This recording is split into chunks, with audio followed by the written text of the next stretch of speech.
Hi, I'm so glad you're here.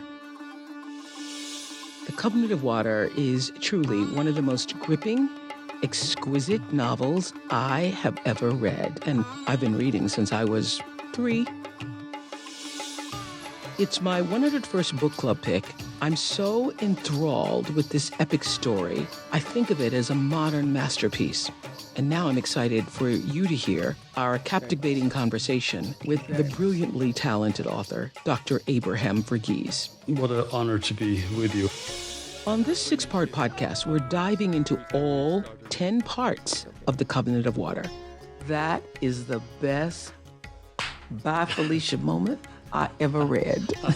We'll also hear from readers like you. What was the hard truth that you hope to convey in writing this book? Oh, thank you for that very thoughtful question.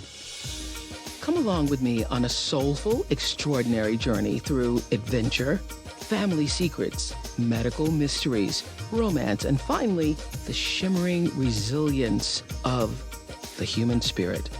This is The Covenant of Water, the podcast. Welcome back, everybody, to our special series on my latest book club pick, The Covenant of Water. I thank you so much for being with us. I wanted this series to be on Super Soul podcast because there is a spiritual lesson, I've been saying this, in almost every chapter of this book. The themes intersect with so many topics that we've talked about on Super Soul that it's one of the reasons why I felt such a strong connection to this novel. I have to tell you, this novel has opened me and made me feel more alive, more alert. Literally, when I walk into a space, I think, how would Abraham Verghese describe this? I think of the imagery. I think of just how I have been interpreting life and how now I feel that the aperture for that has been opened in a way that I know will never close. I feel forever changed by this book. And so I am loving hearing your comments about the book also, because I know it's more than just a reading experience. For many of us, it's a life-altering experience, The Covenant of Water. And in this episode, Abraham Verghese and I are talking about parts 5 and 6 of the book. And like our other episodes, we're going to hear questions from our readers. But the reason why I wanted to do it is because we wanted to delve into the plot and the characters in a way that those of us who have read it can more deeply appreciate it. So a little reminder to everyone tuning in, please keep posting your thoughts on our Instagram at Oprah's Book Club page. I love reading them. Also want to give a big shout out and thank you to all of you readers who have made this book a New York Times bestseller. That's pretty nice, isn't it? It's beautiful. I know. And every week when you look at the New York Times list and there you are on the bestsellers list, what does that feel like? I don't think I'll ever get used to it. It's such a thrill. Mm-hmm. And we've talked about this at other times. I have this imposter syndrome. And, maybe this isn't really me. And when you were speaking just now, is she really talking about me? Yeah. And I don't think that's a bad thing. I don't think it's a bad thing either. I think because writing is such an isolated act, you are so alone with yourself and your computer or your pen or however you're doing it. And it is only when the rest of the world shows how they have received it that you can actually know how good it is. That's exactly it. I mean, I really didn't have the confidence to say I've written a masterpiece, which, by the way, Gabriel Garcia Marquez said about 100 Years of Solitude. He knew that he had done it. He'd done it. And yes. I'm envious of that kind of certainty. I think I need the affirmation, and I'm especially awed in our conversations the last few days where there are interpretations that other people are making. People come up with things that you had never thought of. I have never thought about. I love it when you can get to have an aha about your own story. I think that's wonderful. Yeah, because when I'm writing, I'm also at some point entering this dream of that story and pushing it along. I mean, yes. I'm very conscious of what I'm doing, but I'm also unconscious. I'm trying to enter this dream state, and it takes a good editor to tell you your dream just took a bad turn. You went too far with the dream. Exactly. So, you're not objective about what you're doing at all. At least I'm not. And so this moment, to hear this is just very special, very special. So one of the things that you shared with me that I thought gave such insight into who you are, listeners, I think those of you, particularly Super Soul listeners, will appreciate this, is that you have a group of buddies, I think there are 5 of you, who meet on a regular basis. And it's sort of your checkup group. Tell us about it. It's actually, we call it a prayer group. A prayer group. And it began with 3 men, one of whom has passed away. They've been meeting for almost 45 years. Mm-hmm. And they were brought together, business competitors, some very powerful men. They were brought together by their pastor who said, powerful men have no one to hold them accountable. Wow. And sort of made them come together. I met them many years later when... Ain't that the truth? Can we just stop with that for a moment? Powerful men have no one to make them accountable. Yeah. And they very rarely get told the truth. Exactly. Right. They get told whatever is the agenda that's going to work best for whoever's presenting it. That's right. Yes. So one of those brothers, as I call them, and we open with a prayer, we close with a prayer. That's about the extent of, the prayer side of things. One of the men, I took care of his spouse, and we became very close. And he invited me into the group at a time when I was going through my own struggles. Mm-hmm. And it's become the most important group in my life. And we are very capable of being deceitful with each other, and we're also very good at smelling out when someone is holding something back. So it's a great place to vent. It's a great place to go for sustenance during tough times. Mm-hmm. I remember there was a time when I'd gone through a difficult period and I'd held something back. No, I'd been deceitful with my brothers. Mm-hmm. Not the first time that any of us had done that. Deceitful in that I'm not telling you all.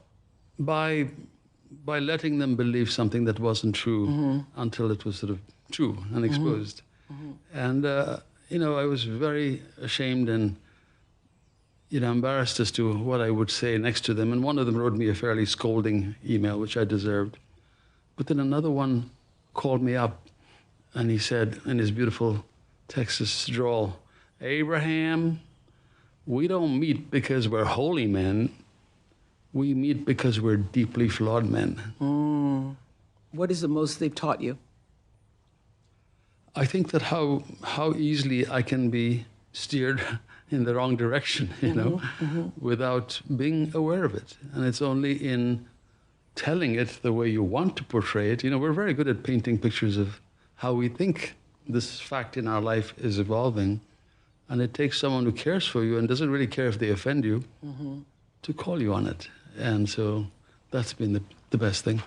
When I was going through a marital difficulty and about to divorce, without my asking them, 3 of them showed up. They flew from Texas to California to just check in on me. Wow. And I couldn't get over that. I mean, and one of them, when they have issues, I'll drop everything in a heartbeat and I'll go back to see them if they need me. Powerful men holding each other accountable. Indeed. Yeah. So we're at the beginning of part 5. The arrival of Uplift Master and his wife, Shoshama, coincides with the population reading more, and there are more newspapers, and we see that things are changing in the community. And Uplift Master says, knowledge combats poverty. When he and Philippos set up the feeding station, they quote Gandhi. I love this quote. You remember it? I do remember it. I also love Uplift Master. He's such a... I love Uplift Master.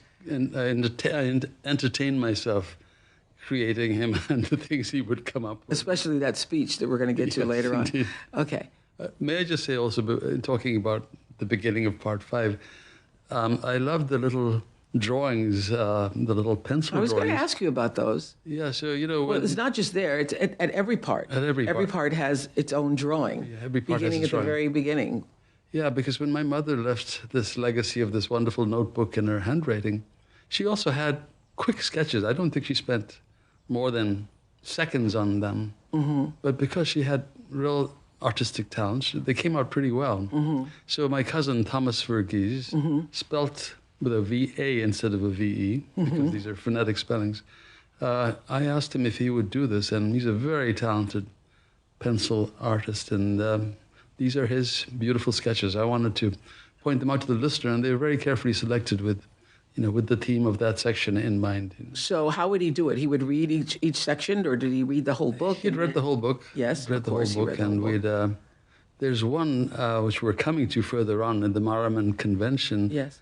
But that where the two of them are coming out together. especially two women Yes. in the foreground. That is taken from a family photograph, and that is essentially my paternal grandmother sitting in that chair. And so, it's sort of a little inside tribute to these remarkable women. Not every reader will know that. They'll know that now. Well, of course, I thought it was Bigamachi and Mariama. I thought that was. Yeah, not quite, but it's sort of a personal inside little secret that we delighted in. Well, I love this Gandhi quote that there are people in the world so hungry that God cannot appear to them except in the form of food. So how have you seen literacy alter patterns of life that have been unchanged for generations? I think about that question when I was opening my school in South Africa. One of the things that impressed me, there were so many girls who I interviewed would say, I want to come to your school because I want to break the chain of poverty in my family. So how have you seen literacy alter those chains or those patterns? Well, I think Kerala itself, the state of Kerala, is a prime example because right now it is the most literate state in the country. It's like 99% literacy. And that translates into, better education, just a more awareness. It also translates into sort of a contentious, combative community at times because they're all reading the paper and they're all very opinionated.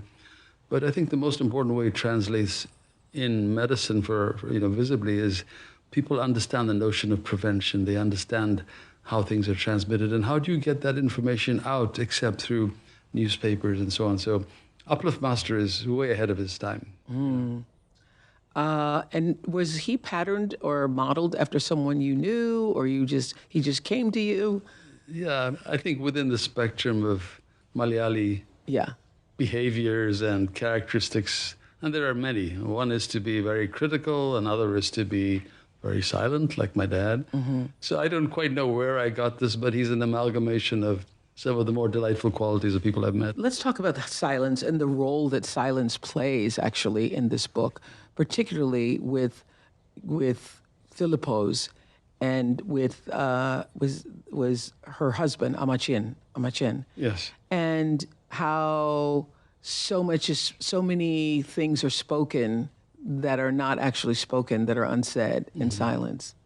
Well, I think I picked the condition, the particular disease that is the conceit of the book, for reasons that it made you predisposed to drowning, but it also comes with deafness. And I'm not sure I was consciously thinking of that when I picked the disease, but I could really relate to that symptom because in the last decade, especially my hearing, which, we have in our family, my mom had a real hearing problem, so does my older brother, but it really deteriorated. And during COVID, I found myself particularly challenged when people were wearing masks because I didn't realize how much I was lip reading. So I felt very, very sort of identified strongly with Philippos and his father and their deafness. I was really able to write from a perspective of deep, deep sympathy and understanding. And then I was writing in great silence, in great solitude. And I'm just sort of struck by the power of silence. And I've tried to use that in this book. There were scenes, for example, when Big Amachi, her husband, comes back from a long journey and she takes his hand and rests it on her stomach, something very uncharacteristic for her to do. She doesn't say, I missed my period. None of those things does she say. Guess what? Guess what? Yeah. She just puts his hand there.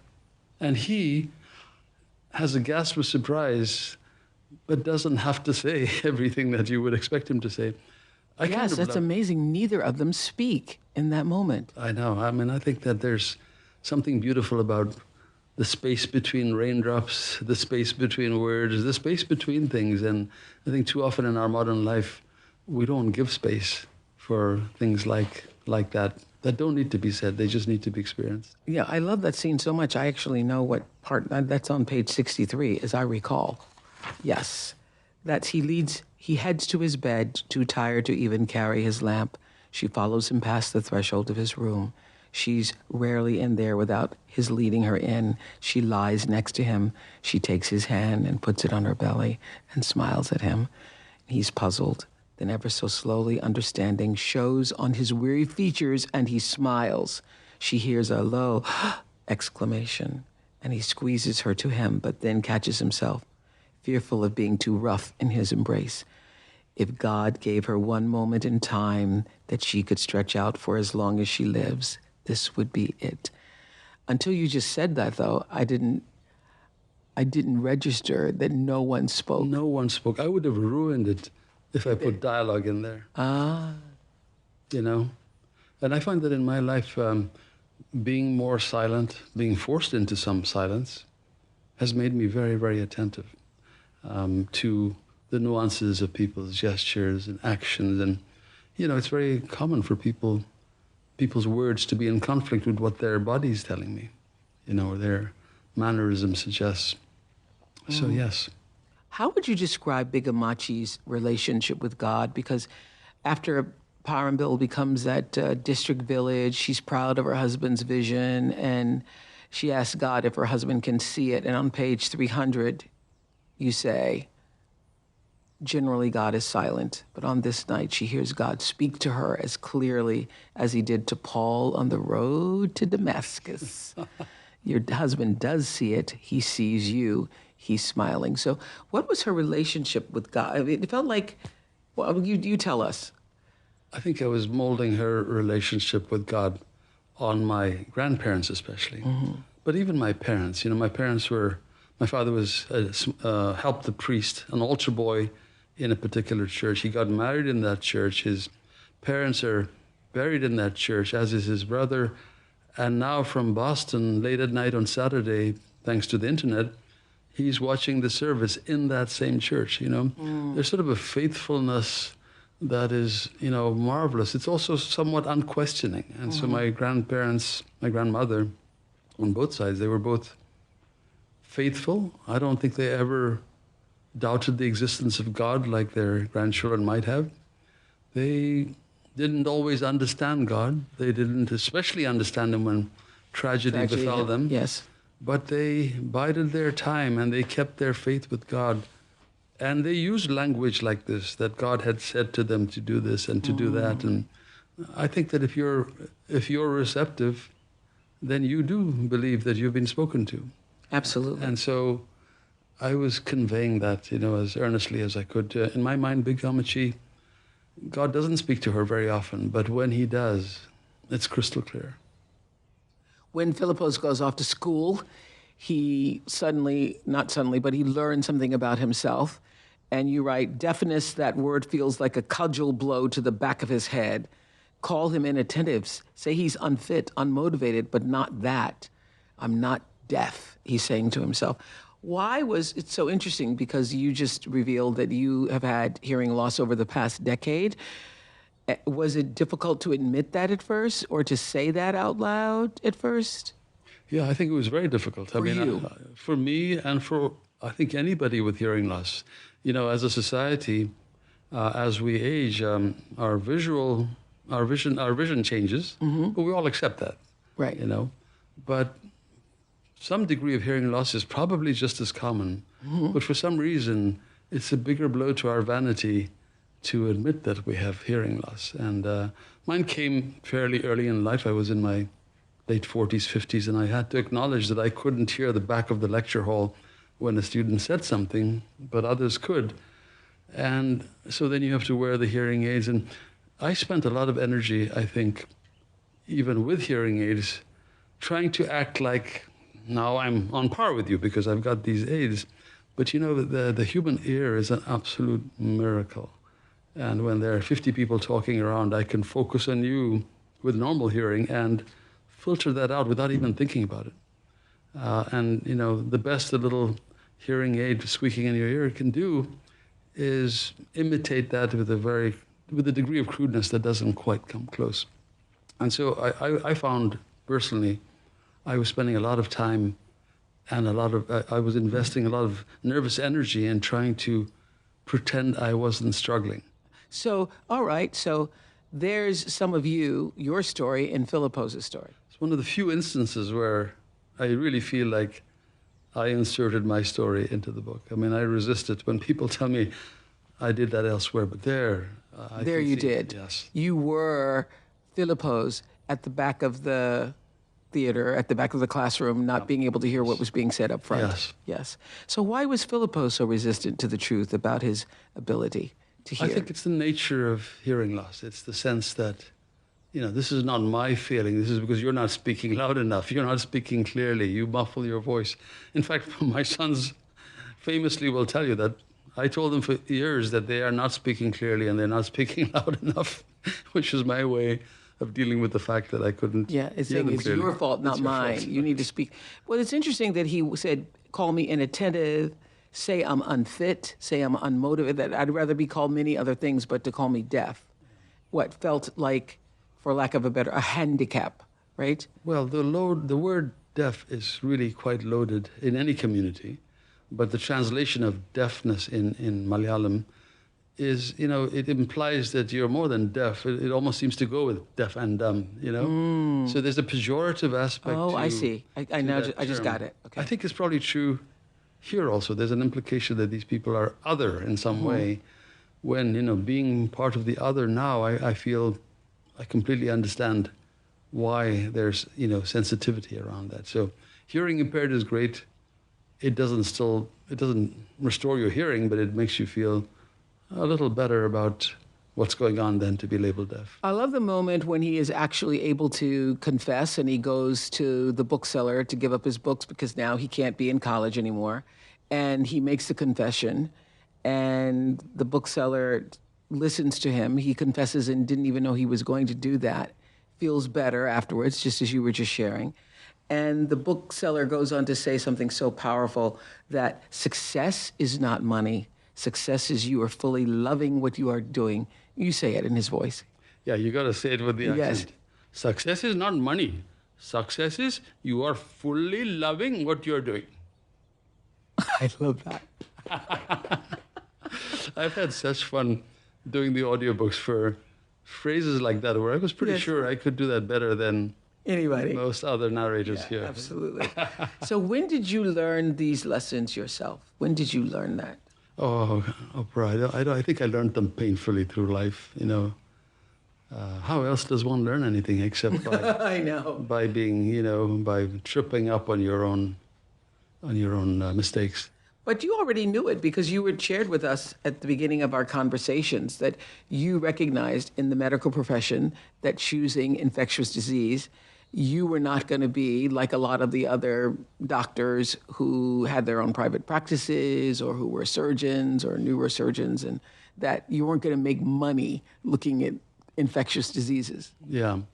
Yeah, I mean, I think there's this purist streak in me that, I had a wonderful mentor, Steve Burke, who was an infectious disease person, and all I thought about is I want to be like him. He was just a master clinician. He had a great way of thinking, and I was introduced to a whole lineage of people like that. And the nice thing about infectious disease physicians is we're not confined to one organ. We see patients who have problems from, meningitis to toe infections, nor are we confined to the internal medicine department. We're called to see obstetric infections, pediatric Wow, infections. okay. So that appealed The whole to body. Me. Yeah, the breadth of it appealed to me.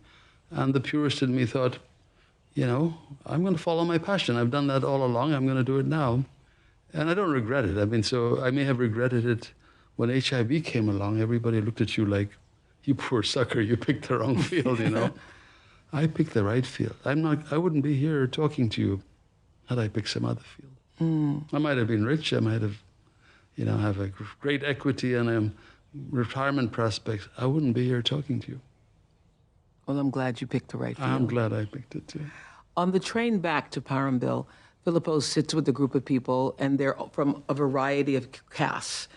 And in chapter 42, All getting along. On page 331, Arjun says, Half my life is spent on trains. Strangers of all religions, all castes, getting on so well in a compartment. Why not same outside train? Why not simply all getting along? I like that so much because I remember that same thing when Rodney King was beaten by the police officers, and one of the clips of him on TV, he was saying, why can't we all just get along? Exactly. Yeah. Can we all get along? Can we get along? Can we stop making it horrible for the older people and the kids? I mean, I was thinking of Rodney King. In fact, You were thinking of Rodney King when you wrote it? to some degree. Yes. I was using his exact lines, and I think my editor and I debated and said, we can't do that. We can't use his lines without taking something away from that iconic statement. Yes. But I must say that the context for this for me was I've had some memorable train rides from Madras to my grandparents and back. And it's amazing. It's like you enter this world, you all are either completely lying about your backgrounds or for whatever reason you suspend who you are and you enter this community of very different religions. And Because even if you were a different caste, you can all still sit together. It's not like it was in the United States where, as a black person, you had to go to the back of the bus. Right. So No. all castes can sit all together. castes sit together. I mean, and then this forced confinement together, there's a bonding that is actually quite beautiful. So Samuel, who is a Pulyan, could have sat on that same He train? could have sat on the train. Now, maybe an upper caste person might have objected, but his only recourse would have been not to get on the train. He could not have, because if You Samuel... couldn't have made him get off the train. No, because if Samuel bought a ticket, then, that was his right. So, yeah. So this is in public places, you are allowed to do that.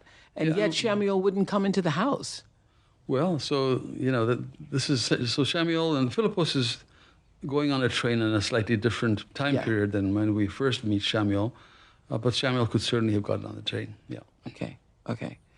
And on that train, Philippos falls in love with Elsie, and later they marry. On their wedding night, Philippos has, I love this line. This is from page 364, y'all. Would you like to read that? I like that. 364. Lord, he thinks, once you discover this, how is it possible to do anything else? I thought that was so interesting. There they are, both virgins on their wedding night. Is that usually the case? Yes. Commonly the case. Not still. Oftentimes, I would say. Really, still. I mean, it's less and less true, but my point is that a girl is rarely going to put herself in a situation that compromises her prospects for an arranged marriage, if that's her intention. If she's working in the big city and dating, it might be a completely different story. Yeah. But in the era when I married, in India, it would have been largely true. Largely true. So the morning after their wedding, Elsie asks Philippos, is it plavu? Yes. Cut down the plavu tree so that she can see the morning light. And on page 367, you write, but already he feels the fissure, the seam in their union. What did the tree represent to Philippos? I think it represented, at one level, materially, he had written this column about the tree, and it had become sort of a thing with his readers, and so it had inflated his ego. I think it's, at the second level, it's more, as you said, it's much more than the tree and what it means. It's a sense of ceding authority. If I give this into this, what else am I giving into? What? I know it's absurd, but No, but he had just said, I will do anything. Ask me anything, I will do it. Ask me anything, I will do it. Well, clearly, he had been disingenuous in that question.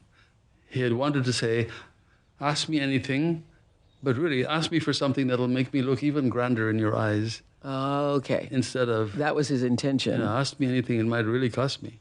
Yeah, I get that. So his intention was, ask me something that's going to make me look better to you. Exactly, make me feel like this, the man who built the Taj Mahal, Emperor Shah Jahan, this is me. So, After procrastinating for years, Philippos only partially cuts down that plavo tree, as you all know. And in chapter 48, Rain Gods, on page 393, you write, Soon the air is thick with the sick, cloying smell of ripe jackfruit. Once the others are gone, Samuel and Jopan stare at what's left. A thick, tall trunk with dagger-like arms and fingers. A malevolent goddess. Sarah, I hear you have a question about this very moment. Hi, my name is Sarah, and I have a question about part 6, specifically about the relationship between Philippos and Elsie. It seems that Philippos is ready. He declares to Begamachi that he wants her to contact the broker, and he even ensures that Elsie is ready for marriage. And everything seems blissful and romantic in the beginning. And then Elsie asks him to cut down the tree. And you can see there's a change in Philippos, and he wants to be so badly who Elsie wants him to be, and yet he struggles. And you can see the inner workings of his mind through your writing about his struggles. And I'm just curious if there's something about the human condition here, or specifically about relationships, or if there's something about Philippos that he can't seem to follow through with his actions and behaviors to be who Elsie wants him to be. Yeah. Thank you. Great question. Great question, Sarah. Well, I think that I'm perhaps being a little autobiographical here in the sense that when you meet and marry, fall in love, you're projecting your best self forward. And there's always this moment when this caricature of yourself that you've put forward, if you've not been authentic, which when you're young, you rarely are. You don't even know you're not being authentic. You put forward this persona, and somebody is responding to that persona. And then there are these moments of truth where who you are comes in conflict with the persona that they had every reason to believe you were. And I think I was trying to sort of play with that. I mean, it happens both ways. Where, Of course. You know, we do put our best selves forward. And, you know, I, for one, like the idea of people living together for a time, because I think you have to be sure you love the real person you're with, not some projection you have of them and the projection they have of you. So I suppose, in a way, that scene, that moment was about, you know, marrying young and discovering in a painful way who you really are. Yeah. What was so painful about it? She married him because she thought he would allow her to be her authentic self, would allow her to have her own choices, certainly when it comes to her art. And then immediately he showed that he was the opposite. Exactly. I mean, she has a line in there which, you know, forgive me, I kind of like. She says, Philippos, what is it about you? But every time you think you're giving, you're actually taking away. You know? Yes. One of the most gut-wrenching moments in this story is the loss of little Dynan. And I mean, I don't know about you all, but I had to read that thing 3 times. In chapter 49, The View, on page 399, you write, Ninan's midsection is the world caved in, a dark pit of horror, the center of a universe that has betrayed a child, betrayed the mother, father, and grandmother, and all who loved him. Everything that belonged to the small body, breath and pulse and voice and thought, is gone and is dead, is beyond dead.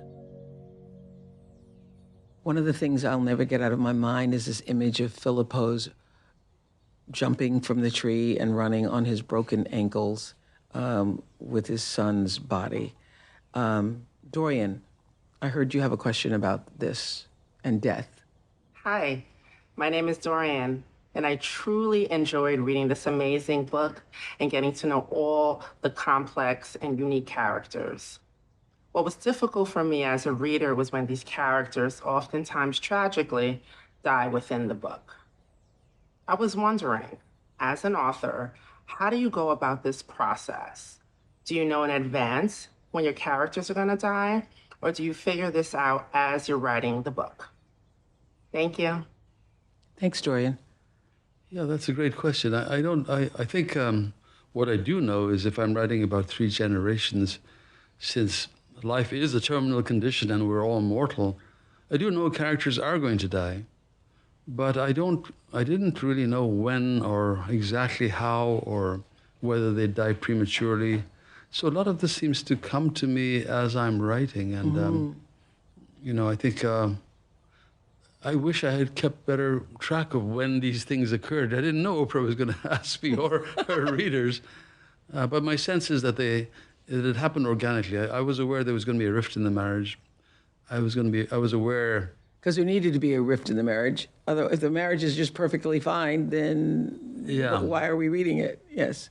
Yeah, I mean, I think that the rift comes about because of this unexpected death and the blame that plays both ways. No, the rift starts when he doesn't cut the tree. The rift starts when he broke his word, and he knows that. And the tree is responsible. Yes, absolutely. So some of this might be things that once I knew the scope of the whole book, which was very late in the game, I suspect, then I would go back and make sure these things echoed and connected. But to answer Dorian's question, I think I probably am more aware of mortality than many other people are because of the kind of work I do. I'm in a business where we see people frequently at the end of their lives, and I think that's not a bad thing. It makes life feel more poignant when you accept that it's going to end. And I think we often live in a society that's full of denial. And you look at all the television, movie scenes, there's a lot of, unrealistic violence and nobody dies. Whereas in reality, the most trivial accidents result in death, it seems to me, unfortunately. And so I think I'm just portraying what has impressed me, that this is much more common than you think.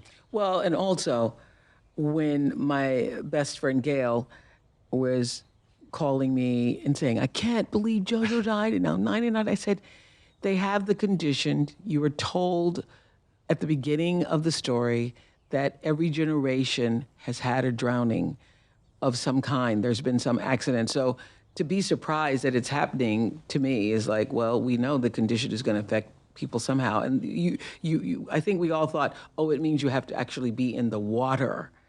But the condition has many other manifestations. I must say, just to add to the answer, I don't want the reader ever to think that I wrote this callously to shock him. Yeah. It was very painful. It was perhaps every time I would revise that section or proofread it or do anything with it, or even read the audiobook, I would be in tears. In fact, during the audiobook, we were all in tears. The producer, the sound engineer, the 3 of us were reaching for Kleenex, and I had to go back to a couple of sentences because, if it was really painful for me to, as a father, to picture this moment, I couldn't picture it. So the whole community comes out to mourn him. Yeah. And in chapter 49, The View, on page 400, you say this. Samuel gathers the little Thumbaran's body into his arms, and 10 other hands help old Samuel rise. Brothers one and all, every barrier of caste and custom erased in the terrible solidarity imposed by death. It's so interesting that this death inspires a kind of solidarity and erases caste for the moment in the community. Is that what usually happens? Was that? I'm not sure. I don't know that what I conjured up would be the rule by any means. But Samuel was more than, a lower caste worker in the community. He was family in a sense. And he was also now the oldest in a sense, one of the elders of the family. But as a child visiting my grandparents, I was always impressed by the great dignity of those who were doing manual labor that I saw around. They strove for perfection. There was a grace about them that eclipsed those who ordered them around in a way.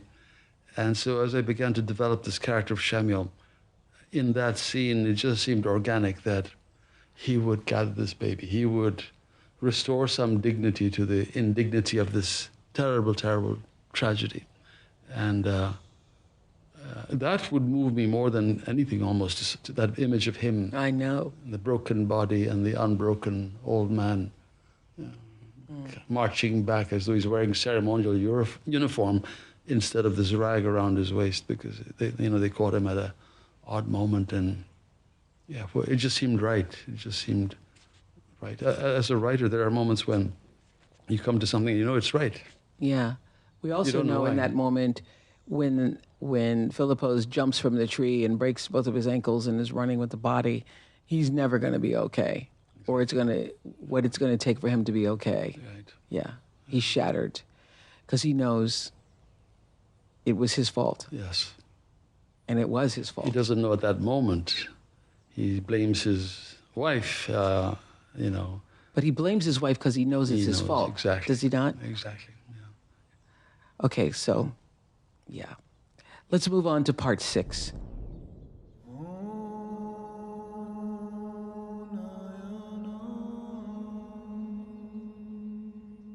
A pregnant woman, Lizzie, shows up with her baby's fist poking through her stomach, and her delirious husband has slashed her with a knife.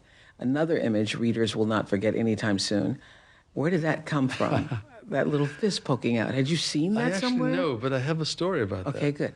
I was a student in Madras Medical College, and I would park my motorcycle for 3 years, 2 years of medical school and internship there, under the same statue at the front of the medical school. There was a little place to hide my motorcycle, along with many other motorcycles.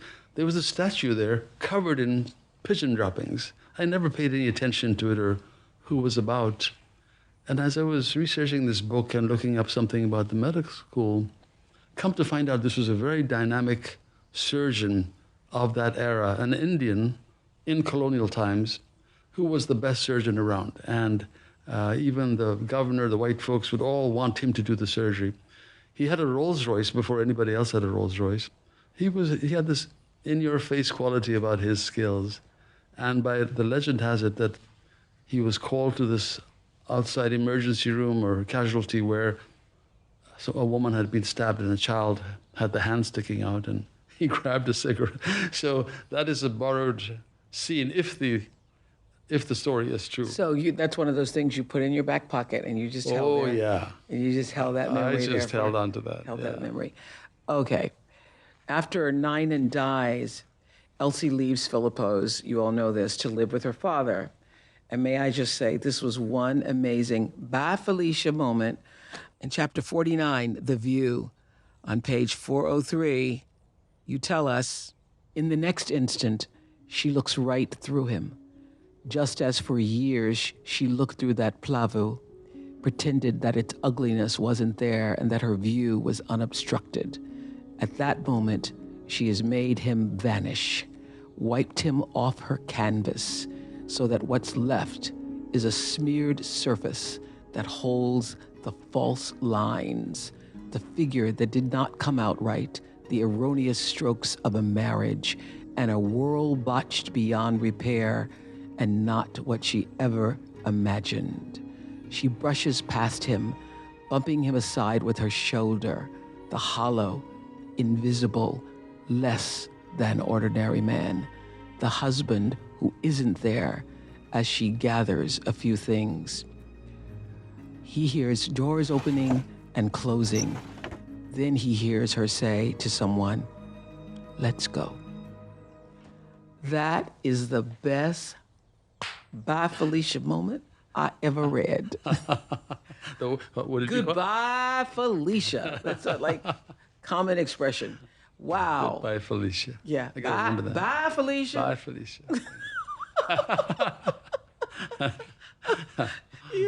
Yeah. Did you spend a lot of time with that one? I think I did. I mean, as you were reading it, my reaction was, I wrote that? Yeah, you did.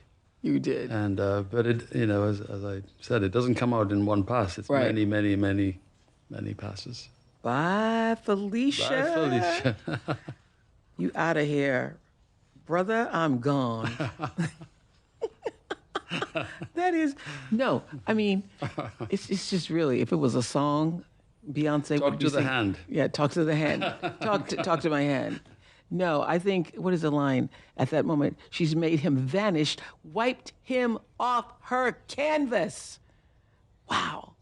So that's what's left is a smeared surface that holds the false lines, the figure that didn't come out right. I don't even know what to say about that.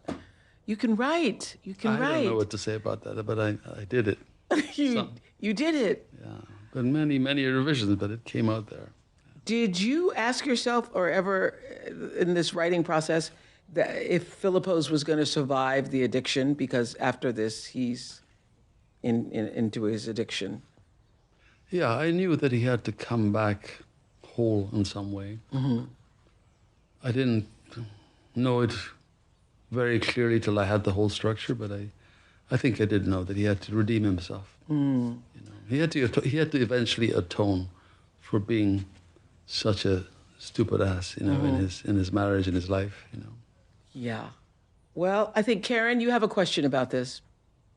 Hi, Oprah. Hi, Dr. Verghese. It's Karen in New York. And my question or comment is on part 6, pages 428 and 29, where Philippos and Elsie come together again after being months apart, after the tragic death of their son, Nanan. Oh my gosh. And I love how respectful Philippos is when he and Elsie are being intimate together for the first time after being months apart. And I have my book right here. And Dr. Verghese writes, he gently draws her down to lie in the bed, not forcing her. His lips on hers, but hesitantly. He doesn't want to force himself on her. He will stop if she distresses. Now, here is a married man who is asking consent of his own wife. And that's not common, especially in those days and especially in a lot of old world countries. And I was wondering if this was in light of the Me Too movement, if this was a conscious part of Dr. Verghese, that we become a society, because we are human, we are influenced by what we read, see, and hear, that consensuality becomes part of the norm. And I applaud Dr. Verghese for doing this, for writing this. And I would love for you and Oprah to discuss this. Thank you. Well, I mean, that was actually a very difficult scene to write because in my mind, he was taking advantage of her. In my mind, it was clear that she did not want this. She happened to be trying to get her clothes out and he grabs her. And I think in the first few revisions, it was a rape in the sense that she did not want this. She may not have protested, and maybe she could have effectively pushed him off if she wanted to. But as we find out later in the chapter, she might have had an ulterior motive, so to speak. Oh, I didn't think that at all. What did you think? I didn't think that at all. I thought that she agreed to that sexual encounter because she knew she was already pregnant. Yes, exactly. And that this would be her way of, you know, letting everybody think that it was his child. But what I also couldn't understand, and later we found out that he always knew, and I think the only reason he was so okay with knowing is because by that time he was in love with his daughter. He loved Mariama. But what I couldn't figure out is why Big Amachi would not have known that she was also pregnant when she showed up. I didn't know what month it was. I couldn't figure out what month she would have been, or obviously she wasn't showing, but I think she laid down with him. I don't think it was a rape at all. Yeah, so in my mind, I completely agree with you. In my mind, she Do did you want not to take back the rape part? She didn't go into that room trying to coax him into intercourse. But the moment he grabbed her hand, you can perhaps infer that her mind was whirring, thinking, I don't know where this is going to lead. He says, sit down. Then he says this.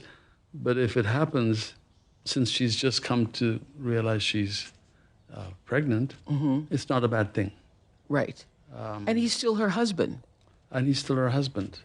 But in my mind, I wanted, and may I failed to convey this, or at least I wanted to put doubt around it so that it wouldn't be that she mercenarily Went in and for found that. him, and yeah.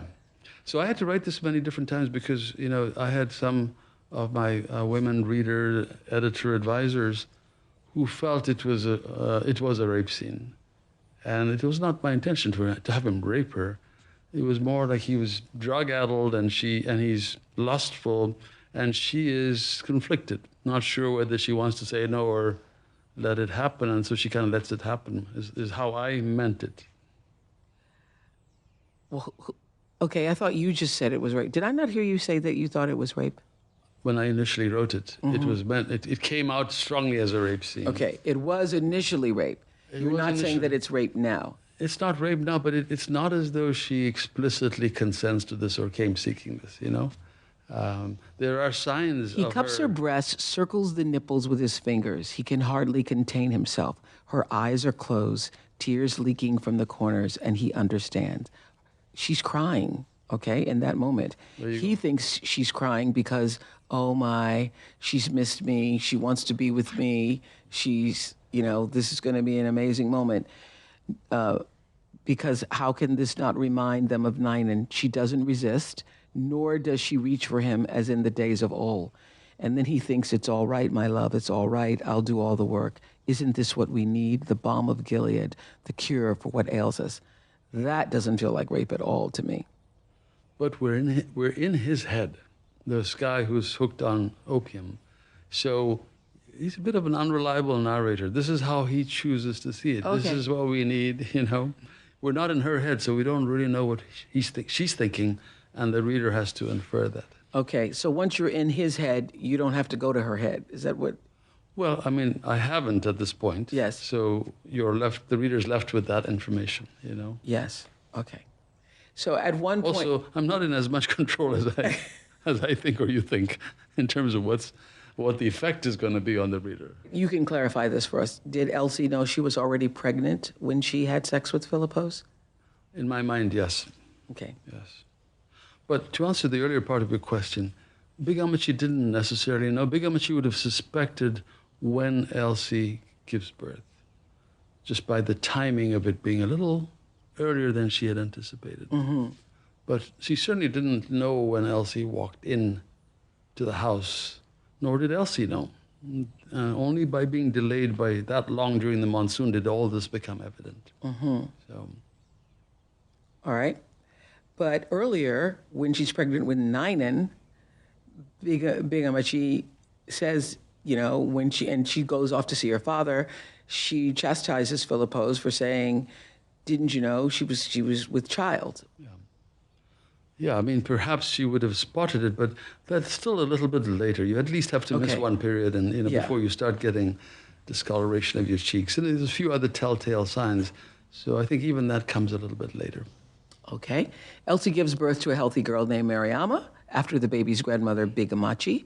And just weeks later, Elsie disappears after bathing in the river. I can't tell you how many times I studied your cousin's drawing. I went back to that drawing. Oh, he'll be so happy to hear that. Yes, I went back to Thomas. Thomas. I went back to Thomas's drawing, and I'd read the passages again, and then I'd go back to drawing. I go, the clothes are folded too neatly for somebody who just was going to step into the water. The clothes are too neat. Thank you, Thomas, for that. Really well done. So before we go, everybody, I just wanted to listen to one more passage from the ending of part 6 because it's just so beautiful. This comes after Big Amachi finds the drawing that Elsie left by the river bank of a newborn baby and a woman who looks just like herself, Big Amachi. In chapter 56, Missing, on page 464, Big Amachi makes this discovery. She tells no one about her find. She guards it jealously. It's a private message from her daughter to her. Every time she sees it, the economy of those lines startles her anew. It could be the Virgin Mary and child, it could be many things, but she knows it's meant to be her, cradling her namesake.